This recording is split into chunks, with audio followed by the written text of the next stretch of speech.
અમે અત્યારે રોડ રસ્તાના આંદોલન ઉપર આવ્યા છીએ અને થાળી વેલણ વગાડી અને અમે વિરોધ ઉપર ઉતર્યા છીએ।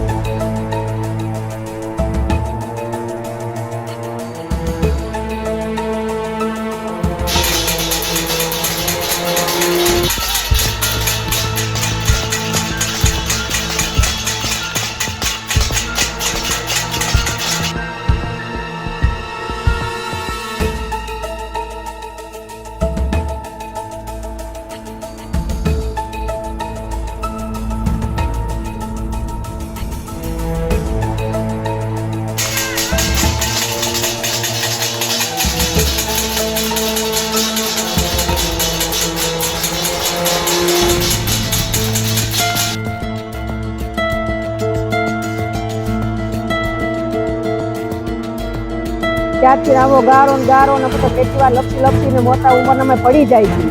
ઘૂંટણ સુધીના ગારા ભરેલા છે। છોકરાઓને સ્કૂલ મૂકવામાં પ્રોબ્લેમ થાય છે।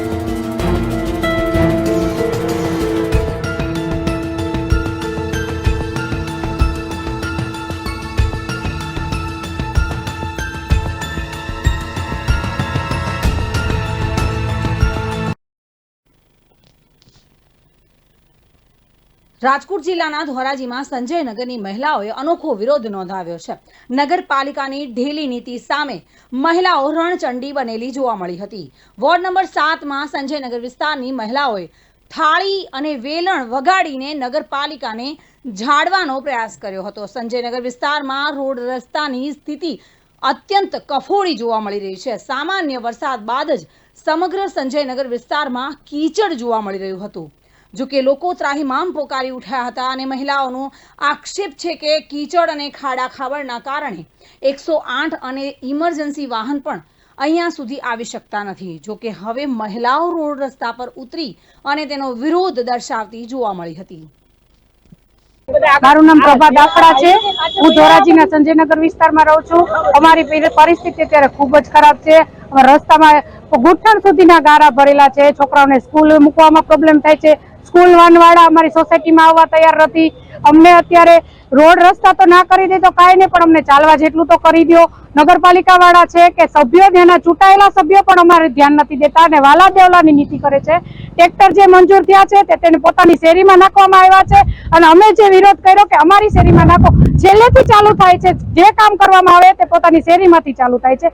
અમારી ખાલી એટલી જ સરકારને અપીલ છે કે તમને અત્યારે રોડ રસ્તા અમે માંગતા નથી, અમને ખાલી હાલવા જેવું કરી દો। અમારા છોકરા સ્કૂલે નથી જઈ શકતા, શાકભાજી વાળા પણ અંદર નથી આવતા। રસોઈ બનાવી તો શું બનાવી? સવારના 9 વાગ્યાના અમે અત્યારે કન્ટિન્યુઅસલી બધા અહીંયા છીએ। કોઈ જમ્યા નથી, કોઈ પાણી પીધું નથી। સરકારને અપીલ છે કે ધ્યાન દેવામાં આવે। નહીં ધ્યાન દેવામાં આવે તો અમે હજી વધુ આંદોલન કરવા સક્ષમ છીએ। મારું નામ કુંદનબેન વસંતદાસ દેવમોરારી। અમે સંજયનગરમાં રહેવા આવ્યા છીએ। ત્યારથી આવો ગારો ને બધો કેટલી વાર લપસી મોટા ઉંમરના અમે પડી જાય છે। અમારા છોકરા નિશાળે ભણવા જાય તોય પડી જાય છે। અમે કોઈ હાલી નથી શકતા। અમે બધાને પડતા જોઈ હોત છીએ। અમે આમાં કઈ નીકળી નથી શકતા ઘર બાઈને। શાકભાજી લેવા વાળા કોઈ દેવા વેચવા વાળા નથી આવતા। અમારે રાંધવું હું બપોરે આ કાંઈ નથી, અમારે જવાતું કે હોવાતું। ખાવ ખેતરમાં રહીને એવી પરિસ્થિતિ છે અટાણે અમારી। બધે ગારો અમે ક્યાંય નથી જઈ શકતા। હવે આ કઈક સારું અમને બધું કરજો, હલાય એવું કરજો, અમારા છોકરા ભણવા જાય એવું કરજો તોય ઘણું સારું। મારું નામ મનીષા ચૌહાણ, હું ધોરાજી સંજયનગરની રહેવાસી છું। અમે અત્યારે રોડ રસ્તાના આંદોલન ઉપર આવ્યા છીએ અને થાળી વેલણ વગાડી અને અમે વિરોધ ઉપર ઉતર્યા છીએ। કારણ કે અમારે અત્યારે સંજયનગરની કન્ડિશન એવી છે કે અમે પગેથી પણ નથી ચાલી શકતા, એટલું કીચડ છે। અને 2 દિવસ પહેલા અમારે સંજયનગરમાં મૃત્યુ થઈ ગઈ, તો સૌ વાહની પણ અંદર આવવા માટે તૈયાર નહોતી। અને બીજું કે 108 પણ અત્યારે અમારા લેડીઝને અમારે અમુક જગ્યાએ એવા પ્રશ્નો છે કે જે ડિલિવરી ઉપર છે તો 108 ને અમને ફોન કરીએ છીએ તો 108 એમ કહે છે કે અમે અંદર આવશું ને તો તમે વધારે પડતા હેરાન થશો। એટલે પર્સનલ વાહનમાં અમારે કોઈ પણને દવાખાનાનું કામ હોય તો લઈ જવું પડે છે।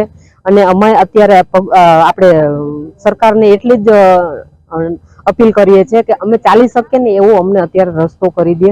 સ્કૂલમાં બાળકોને મૂકવા નથી જઈ શકતા, શાકભાજી વાળા અંદર કોઈ આવતા નથી, બધા ના કહે છે। અમારે આમાં અત્યારે ચાલી શકીએ એવી કન્ડિશન નથી। અમારી માંગણી એ જ છે કે અત્યારે અહીંયા સાહેબશ્રી આવે અને તે જોવે કે અમારે સંજયનગરની કન્ડિશન શું છે અને તે પછી ઈ કે ઈ વાત અમે માન્ય રાખવા તૈયાર છીએ। વિમલ સુંદરવા સાથે bureau report, today Gujarati news.